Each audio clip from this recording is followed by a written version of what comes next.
These guys make the same argument about the complex series of proteins that clot the blood. If you are missing even one of these proteins, your blood doesn't clot properly. That part is true. So the argument is made that these proteins are only used to clot blood. In the absence of any of the components, blood does not clot and the system fails. Evolution, therefore, couldn't have produced it because it would have to produce all the parts at the same time rather than to produce a few gradually. And in fact, the textbook called Pandas and People that is used for intelligent design classes makes exactly the same argument. You need all the parts in working order. All the proteins have to be present simultaneously or blood clotting doesn't work. It's a bold claim, and it would be a powerful argument against evolution if it were true, but it ain't. And it turns out we can do an experiment and check. Here is a drawing showing all these complicated proteins. So let's eliminate one component. And I'm going to pick a protein called factor 12. Very important because it actually starts the cascade. So let's eliminate it. Again, these experiments are easy to do in PowerPoint. There they go. It's gone. Will the blood clot? Well, the answer turns out to be yes. Whales and dolphins, in fact, lack factor 12 right at the molecular level. They don't have the gene for it. This turns out to be an adaptation for deep sea diving. But it also means that they can miss a component and their blood doesn't clot. Well, maybe they got it wrong. Maybe you can eliminate one component. Okay, fair enough. So let's go a little farther and let's eliminate 3 parts.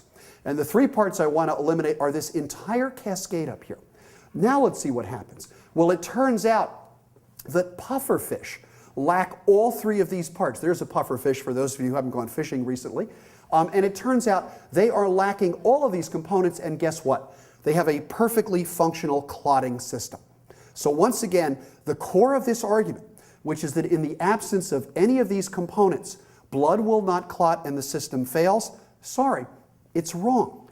So all of these biochemical arguments fall apart. And actually, when you look at these systems in detail, we can actually, by comparative genetic analysis, see where the parts of the clotting system came from in very simple chordate animals. And we're finding more and more about the evolutionary pathway that really did produce blood clotting all the time. Now here's the question. Why does this fail?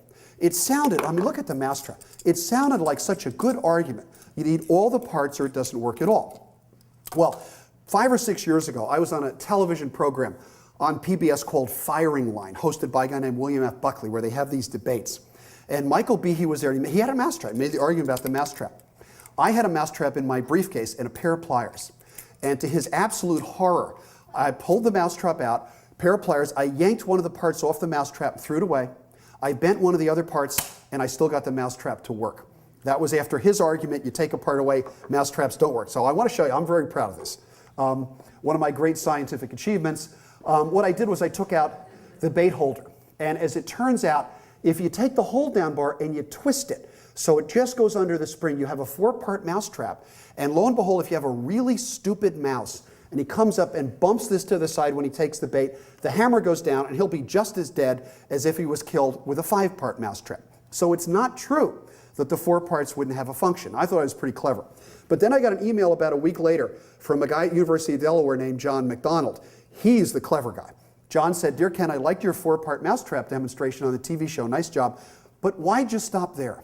Why didn't you take another part away to make a 3-part mousetrap, which would also hold bait and catch mice? And when that had sunk in, take another part away. You can make a perfectly good 2-part mousetrap. Mouse comes over, bumps the cheese. This thing comes down. And finally, the ultimate, which is the 1-part mousetrap." And therefore, this argument about all the parts having to be there is fictitious. Now, there's a better point than that. Some of you may have noticed that I've been wearing what you think is a mousetrap as a tie clip. Well, it's actually not a mousetrap. I've taken 2 parts and thrown them away. So I only have 3 parts here.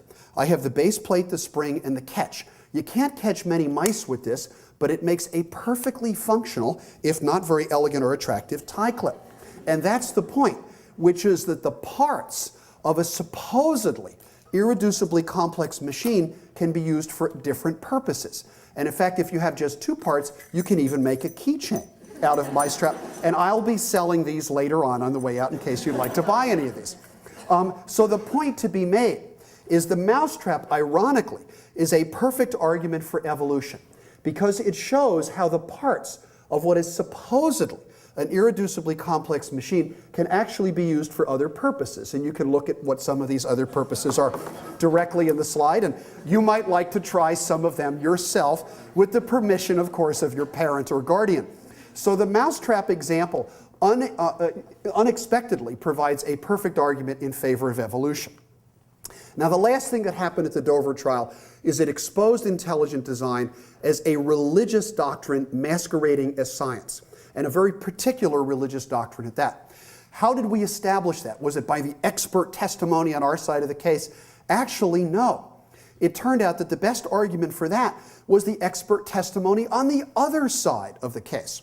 And that is, when we got the expert witnesses for the other side on the stand, look what they said.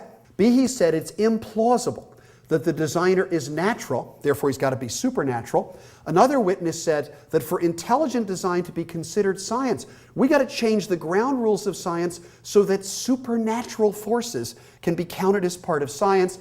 And another witness said the whole idea of ID is to change the ground rules of science so that it includes the supernatural. We didn't have to make the case. It was just a question of putting these guys on the stand and just keep talking. Tell us all about it. And lo and behold, supernatural forces, as many religious people might say, might be real, but they're certainly not part of science. So considering them as science, I think, profanes religion and corrupts science. There was a perfect example of that during the trial. Dr. Behe was questioned about how if you change the ground rules of science so that supernatural forces needed for intelligent design can be considered science, wouldn't it mean that other forces can be counted as scientific as well? And in particular, it was pointed out to him that astrology would fall as a science by his definition. And to everyone's absolute astonishment, when he was asked this question, he agreed with the assertion that under his definition, astrology would count as a science and could be taught in scientific classrooms. Whenever I speak to gatherings of teachers or lay people interested in education, I always try to remind them that the leading scientific expert in favor of intelligent design, under oath at the Dover trial, got on the stand, and lo and behold, he said that if intelligent design is considered science, so is astrology. I don't think that's where we want to take the scientific classrooms in this country, especially when we are involved in an international competition that will determine whether or not the United States remains the leading scientific nation in the world. I don't think teaching astrology in the science classroom is going to be the key to our retaining worldwide leadership in science.